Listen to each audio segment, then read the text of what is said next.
السلام علیکم ورحمۃ اللہ وبرکاتہ۔ بسم اللہ الرحمن الرحیم۔ یا ایہا الناس انتم الفقراء الی اللہ واللہ هو الغنی الحمید۔ اے دنیا جہان کے لوگوں، آپ سارے کے سارے فقیر ہو اور اللہ بادشاہ ہے، اللہ غنی ہے۔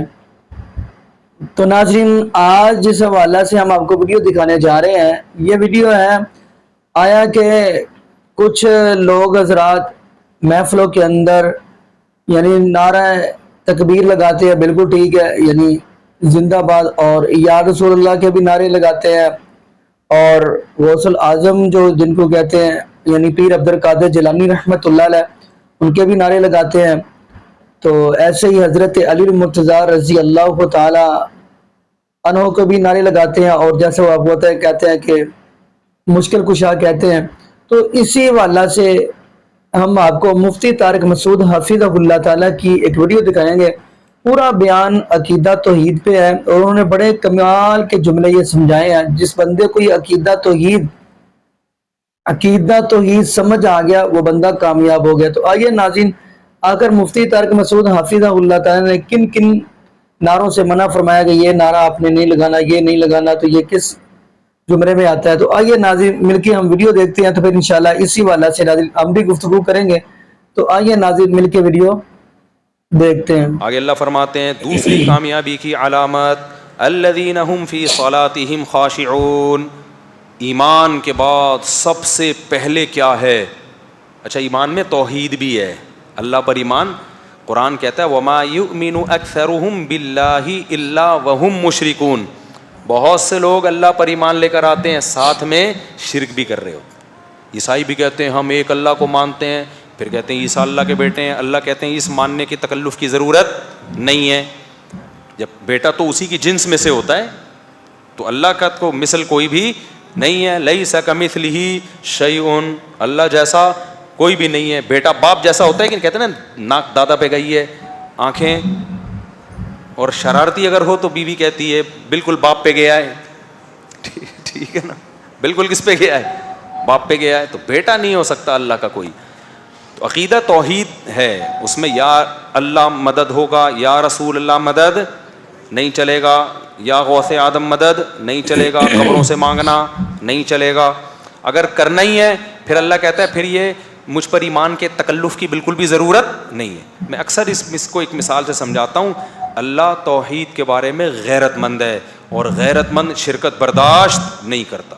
یہ بالکل ایسے ہے، ایک آدمی کی 4 بیویاں ہو سکتی ہیں کیونکہ مرد سربراہ ہے، سربراہ کے ماتحت 4 ہو سکتے ہیں، لیکن ایسا نہیں ہو سکتا کہ ایک عورت کے 4 شوہر ہوں، کیونکہ سربراہ 4 نہیں ہو سکتے، سربراہ حکمران ہمیشہ ایک ہوتا ہے،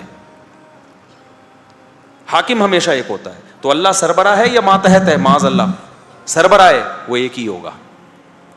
یہ ایسا ہی ہے، اتنا غیرت والا مسئلہ ہے نا یہ، کہ ایک عورت کہتی ہے آپ میرے ہسبینڈ ہیں، آپ کا دل باغ باغ ہو گیا، آج تو بیگم نے میری رسپیکٹ کی، مجھے اپنا شوہر مان لیا۔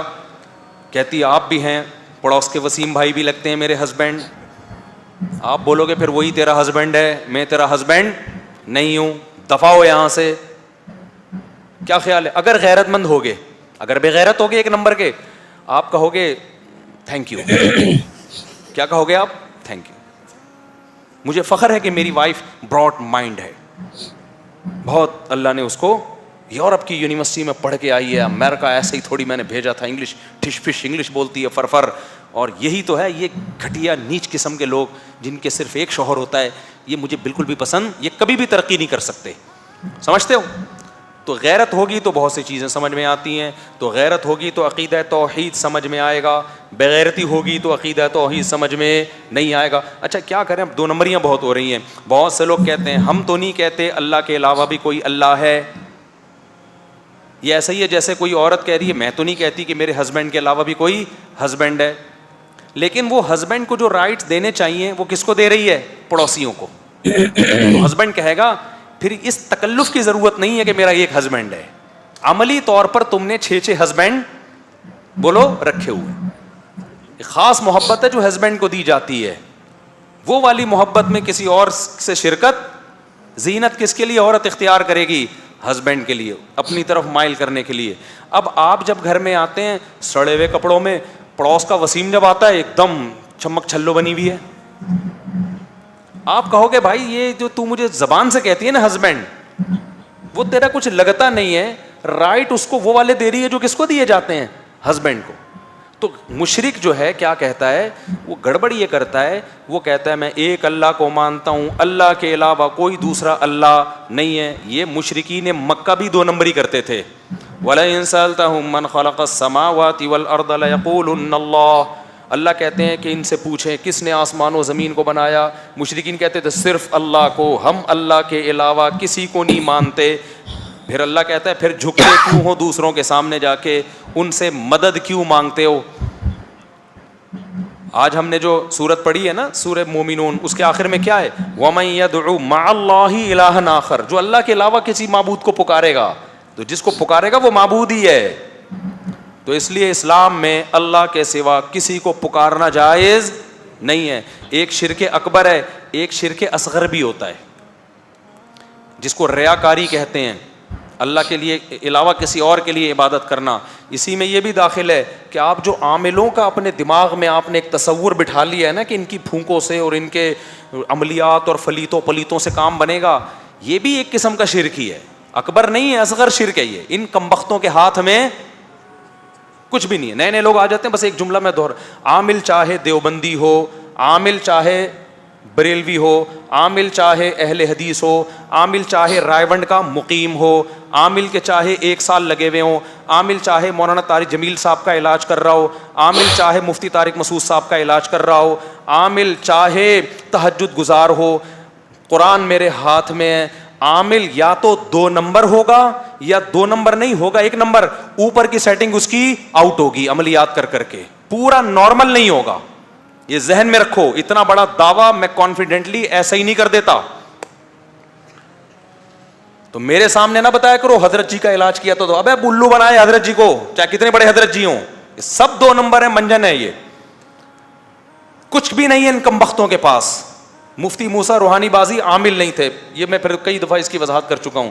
وہ عامل نہیں تھے, وہ کرامت کے طور پر بس وہ کچھ بھی کر دیا. وہ بعض بزرگوں کی کرامت ہوتی ہے, پھونک لگائی بندہ ٹھیک ہوئی, لیکن یہ والے پھونکوں والی سرکار کی کرامت ہی نہیں ہے کہیں. اتنی کرامت سینٹر تھوڑی کھلتے ہیں پھونکوں کے. اتنے تو مردے حضرت عیسیٰ علیہ السلام نے زندے نہیں کیے, انہوں نے اتنے کوڑ کے مریضوں کو ٹھیک نہیں کیا جتنا یہ کر رہا ہے.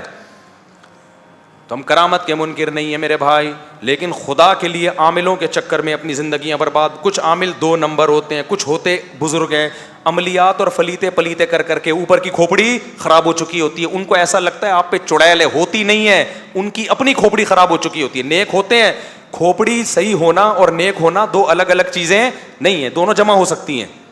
بعض دفعہ بندہ نیک ہوتا ہے اور سیٹنگ آؤٹ ہو جاتی ہے. تو انہوں نے عملیات کی, ان کی سیٹنگ آؤٹ ہے, آپ نے نہیں کی, آپ کیوں پاگل ہو کے ان کے پاس جا رہے ہو. تو خیر ابھی ہم جلدی سے سورت کو نمٹاتے ہیں. میں کھرچ کے نہ کوشش کر رہا ہوں عاملوں کی عقیدت محبت دل سے نکالوں, لیکن نکل نہیں رہی ہے. تو اللہ فرماتے ہیں والذین هم فی صلاتهم خاشعون. دوسری کامیابی کی علامت, پہلی ایمان جس میں عقیدت توحید سب آ گیا. دوسری بات, نمازوں میں خشوع پیدا کرتے ہیں. جس کی نماز میں خشوع نہیں ہے اللہ کی نظر میں وہ کامیاب نہیں. تراویحوں میں کیسا بیڑا غرق ہو رہا ہے نمازوں کا یار, یوٹیوب پہ آ رہی ہوتی ہیں گاؤں دیہاتوں کی تراویحاں. ٹھک رکوع, ٹھک قوما, ٹھک سجدہ. تسلی سے 3 تسبیحات تو پڑھ لو. اب اس کا بعض لوگوں نے حل یہ نکالا ہے کہ اتنی 20 رکعتیں ہو ہی نہیں, رکعتیں ہی شارٹ کر دیں. یہ غلط طریقہ ہے, یہ غلط طریقہ ہے کہ 40 سجدے کرنے تھے, آپ نے وہ 16 سجدوں پہ لا کے 40 اور 16 میں کتنا فرق ہے. اصل طریقہ یہ ہے کہ بھائی جتنی تراویح ہے اتنی پڑھو, لیکن خشوع اور خضوع کے ساتھ. پھر بھی ہم یہ کہتے ہیں کہ 2 رکعتیں پڑھ لے تمیز سے, ان 20 رکعتوں سے وہ بہتر ہے جس میں آپ کے منہ پہ نماز کپڑے کی طرح لپیٹ کے مار دی جائے. تو مذاق مت بناؤ میرے بھائی تراویح کو. ایسے اسپیڈ میں نا مقابلے ہوتے ہیں, تمہارے یہاں کتنے بجے تراویح ختم ہوتی ہے, ابے ہمارے یہاں 9:45, ابے ہمارے یہاں تو 9:44 پہ ختم ہوتی ہے. 1 منٹ میں کیا تیر مار لیا یار تو نے, 10-15 منٹ میں کون سا طوفان آ جائے گا. مقابلے چل رہے ہوتے کہ نہیں ہوتے. تمیز سے پڑھو. فقہا نے یہ مسئلہ لکھا ہے کہ اگر کوئی قاری تمیز سے تلاوت نہیں کر رہا تو پھر قرآن ختم کرنے کے بجائے علم طرح سے پڑھ لو لیکن تمیز سے پڑھو. تو تمیز کی چھوٹی رکعتیں وہ افراتفری والی زیادہ رکعتوں سے بہتر ہے. سمجھتے ہو کہ نہیں سمجھتے؟ تو سنت تو 20 رکعتیں ہی ہیں, یہ نہیں کہ اب ان کو چھوڑ دیں, لیکن تلاوت میں کمی کر لیں, مگر تلاوت خشوع و خضوع کے ساتھ ہونی چاہیے. اچھا اس میں بھی 2 انتہائیں ہیں. بعض لوگ تو تکڑ بھاگ رہے ہیں, بعض لوگوں نے اتنی آہستہ اسپیڈ کر دی ہے کہ وہ بھی لوگوں کی طبیعت پر بوجھ بنتی ہے. 4 آدمی تو خوش ہو جاتے ہیں اس سے. دیکھو یہ حرم کا ماحول نہیں ہے یہاں پہ, اب ہر جگہ حرم کی نقل نہیں اتاری جائے گی. اتنی آہستہ پڑھ رہے ہوتے ہیں, یہ بھی حدر میں پڑھنا چاہیے, حدر میں, تاکہ سب لوگوں کے لیے وہ سوٹیبل. کچھ لوگ تو ایسے ہوتے ہیں جن میں بہت خشوع و خضوع ہوتا ہے, وہ کہتے ہیں بہت ٹھہر ٹھہر کے پڑھو, وہ اللہ سے ان کا بڑا زبردست قسم کا کنیکشن ہوتا ہے. وہ تو 4-6 آدمی ہر مسجد میں ایسے نیک شریف شرفا ہوتے ہیں, تو ان کے لیے تو بہت آرام سے. لیکن اسلام کا مزاج یہ ہے کہ جماعت کی نماز میں میجورٹی کو دیکھا جائے گا. کس کو دیکھا جائے گا؟ میجورٹی. تو میجورٹی کو دیکھا جائے گا تو میجورٹی حدر کو پسند کرتی ہے. حدر کا مطلب تھوڑی سی رفتار ہو, مگر اتنی تیز نہ ہو کہ سمجھ میں نہ آ رہا ہو, اتنی آہستہ بھی نہ ہو کہ 4 آدمی خوش ہوں اور 400 بیزار ہو کے گھر چلے جائیں. حدر میں ہو. حدر کا مطلب ہوتا ہے روانی سے پڑھنا, مگر وہ روانی تیز والی روانی نہ ہو. میں پڑھتا ہوں نا, میری ریکارڈنگ بھی سورہ مریم کی پڑھی ہوئی ہے, روانی ہے لیکن وہ ایک ایک لفظ الحمدللہ سمجھ میں آ رہا ہے. تو نماز کو خشوع و خضوع سے پڑھو. اچھا ایک اہم آپ کو پوائنٹ کی بات بتاتا ہوں, جس کا نماز میں دل نہ لگتا ہو نا, ہمت کر کے ایک دفعہ 100 رکعت کی نیت باندھ لے. وہ 100 نہیں تو 50 رکعت پڑھ لے. جس کام میں دل نہ لگ رہا ہو نا, وہ ایک دفعہ تمیز سے کر لو, اگلے دن سے دل لگنا شروع ہو جائے گا. یہ میں آپ کو لکھ کے دے رہا ہوں. آپ 50 رکعتوں کی نیت باندھ لو, 50 رکعتوں کے بعد نہ پھر آپ کو تسلی سے پڑھو 50 رکعتیں, عادت پڑ جائے گی آپ کو, دیکھنا. تو اس کا بڑا فائدہ ہوتا ہے. تو اللہ نے فرمایا ہم فی صلاتہم خاشعون, جنتیوں کی دوسری علامت کیا ہے؟ نمازوں میں خشوع پیدا کرتے ہیں, ٹرخاتے نہیں ہیں. تراویح میں رکوع میں تسلی سے 3 دفعہ سبحان ربی العظیم. قومے میں جانے کے بعد تسلی سے ربنا لک الحمد, بہتر ہے تھوڑی لمبی دعا پڑھ لو, ربنا لک الحمد حمدا کثیرا طیبا مبارکا فی. اس سے کم از کم کچھ دیر تو اسٹے ہوگا نا, ورنہ یوں کھڑک کر کے اٹھتے ہیں, بس تھڑک کر کے سردے میں ڈائپ لگانے کی فکر ہوتی ہے. تو تسلی سے کم 3 دفعہ امام کو چاہیے تسلی سے تسبیح پڑھے. سردے میں بھی 2 سردوں کے درمیان تھوڑا سا بیٹھے, دعا پڑھ لے, اللہم اغفر لی وارحمنی وہادنی وارزقنی واجبرنی وارفعنی. یہ دعا سنت سے ثابت ہے. 2 سردوں کے درمیان یہ دعا پڑھ لے گا نا تو ایک دم ٹھک کر کے دوسرا سردہ نہیں ہوگا. مجھے تو بہت وحشت ہوتی ہے کسی ایسے امام کے پیچھے کھڑے ہو جاؤں نا جو یوں یوں یوں یوں کر رہا ہے. چھوڑ دے, اس سے بہتر ہے آدمی آرام سے بیٹھ کے چائے پیے گھر جا کے. جی ناظرین, آپ نے یہ ویڈیو ملاحظہ فرمائی تو ماشاءاللہ مفتی طارق مسعود حافظہ اللہ تعالیٰ کا آپ نے بیان سنا. تو ناظرین زیادہ دور نہ جائیں تو آپ سورۃ انفال کا مطالعہ کریں. نبی پاک صلی اللہ علیہ وسلم نے جب بدر کے موقع پہ اپنے 313 صحابہ ساتھ لے کے گئے ہیں تو نبی پاک صلی اللہ علیہ وسلم نے مدد کس سے مانگی, دعا کس کے سامنے کی, وہ بھی آپ کے علم میں ہے. سورۃ انفال پڑھیں گے تو آپ کو ہر چیز مل جائے گی. قرآن یہ ایک بات کہہ رہا ہے, استستغیثون ربکم فاستجاب لکم انی ممدکم بألف من الملائکہ.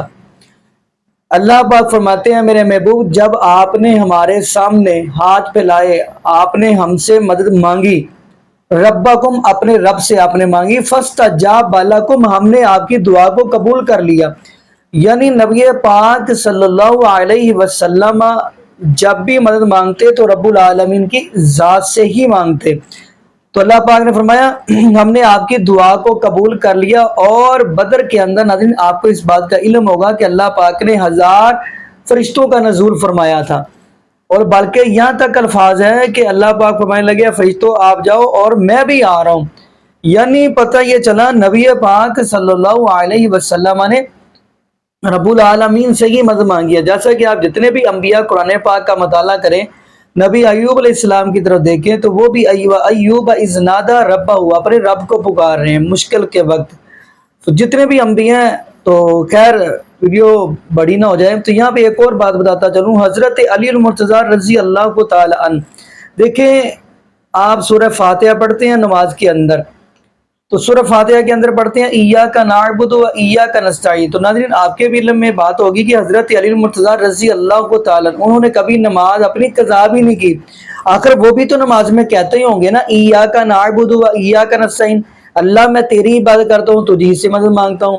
یعنی حضرت علی المرتضیٰ رضی اللہ کو تعالی عنہ بھی مدد رب العالمین سے ہی مانگتے ہیں۔ تو ناظرین دعا کریں اللہ پاک ہمیں عقیدہ توحید نصیب فرما دے، اور یہ بھی دعا کریں اللہ پاک ہمیں 5 وقت کا پکا اور سچا نمازی بنا دے، اور اللہ پاک جتنے بھی اس دنیا کے اندر بے اولاد جوڑے ہیں اللہ پاک سب کو نیک رینا صحت تندرستی والی ایمان والی لمبی زندگی والی اولاد عطا فرما دے۔ جزاکم اللہ خیر، احسن جزا۔ السلام علیکم ورحمۃ اللہ وبرکاتہ۔